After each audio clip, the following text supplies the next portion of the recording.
মাগো, তুমি জানো আমি একটু একটু করে রোজ তুমি হয়ে যাচ্ছি। এই দেখো না, আমি এখন সব কিছু তোমার মতোই ভুলে যাই।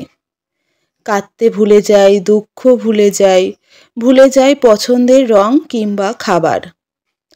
এখন আমার একটা হলেই হবে, এতে চলে গেছে।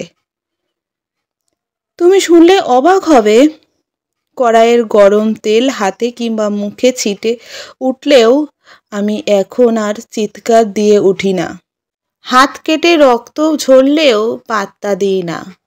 পেঁয়াজের রসটা চোখে গেলে সারা ঘর মাথায় তুলি না। গরম পাতিলটা খালি হাতেই ধরতে পারি, হাত পুড়ে গেল কিনা বুঝতে পারি না। তোমার মতোই এখন ব্যস্ততাকে ব্যস্ত বলতে সুযোগ পাই না। সকালের নাস্তা, দুপুরের খাবার, টিফিন গুছিয়ে টেবিলে এঁঠো মুছে নিয়ে আমিও এখন হতদন্ত হয়ে কাজের দিকে ছুটতে পারি।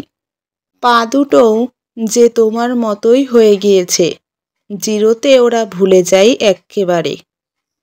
ঘরে ফিরতে ফিরতে একটু জিরিয়ে নেওয়া, এই যা। ঘরে ফিরে আবার কোমর বেঁধে নেমে পড়ি ঘরের কাজে। তোমার মতোই ক্লান্ত লাগে না সত্যি, এই মিথ্যেটা রপ্ত করে নিয়েছি নিখুঁতভাবে। জানো মা, এখন আর আমার গা থেকে পারফিউমের সেই মিষ্টি গন্ধটা আসে না।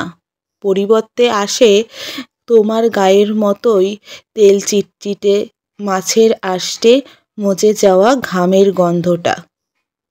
আমিও এখন পেছনে ফেলে আসা দিনের গল্প করি। কেমন দাপিয়ে বেড়াতাম, বিচ্ছু ছিলাম কেমন, চাঁদটা কেমন হাঁ করে দেখতাম। কত বই ছিল আমার, কি খেতে পছন্দ করতাম, কি রংটায় চোখে আটকে যেত, ইত্যাদি ইত্যাদি। যেভাবে তুমিও বলতে কোনো এক ছুটির বিকালবেলাতে, আচ্ছা মা, তোমারও কি তখন মনে হতো সেই ইতিহাসের পাতায় ফিরে যেতে, যেখানে সত্যিকারের অর্থেই তুমি আছো? জানো মা, সকাল সকাল এই বিচ্ছিরি অ্যালার্মের শব্দে ঘুম ভাঙলে ভীষণ অসহায় লাগে। তাকিয়ে থাকি ফোনের স্ক্রিনের দিকে বিচ্ছন্নতায়। মন চাই তোমার ডাকে প্রতিদিন জেগে উঠি। আচ্ছা, এই অসম্ভবকে কিভাবে সম্ভব করতে হয় তোমার কি জানা আছে মা? আমায় বলবে? তুমি ওই যে যখন মালা জপ করতে, আমি তখন তোমার কোলে মাথা রেখে একটু শুতাম, তুমি আমার মাথায় হাত বুলিয়ে পিঠে চাপড়ে দিতে। ওই সময়ের চেয়ে সুখী মানুষ আমি কখনো হইনি। আমার বড্ড ইচ্ছে করে আবার তোমার কোলে শুই, সুখের সাগরে গা এলিয়ে দিই। আমার যে খুব বেশি দরকার ওই সুখটুকুর। জানো মা, তুমি যখন ড্রেসিং টেবিলের সামনে দাঁড়িয়ে চোখে কাজল দিতে, তখন আমি সব কাজ ফেলে তোমার দিকে তাকিয়ে থাকতাম। এটা যে আমার এত প্রিয়, বলতে ইচ্ছে করতো তোমায়, মা তুমি সবসময় কাজল দাও না কেন? এখন বুঝি তুমি কেন তোমার প্রিয় কাজল দিতে ভুলে যেতে। মাগো, তোমায় কত কিছু বলতে ইচ্ছে করে, কিন্তু আমি যে কিছু বলতে পারি না তোমায়।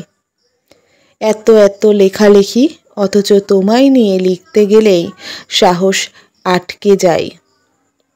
আমার শব্দ ভাণ্ডার যে এত ভারী নয়, যতটা ভারী থাকলে তোমার নামে তাদের উৎসর্গ করে দিতাম।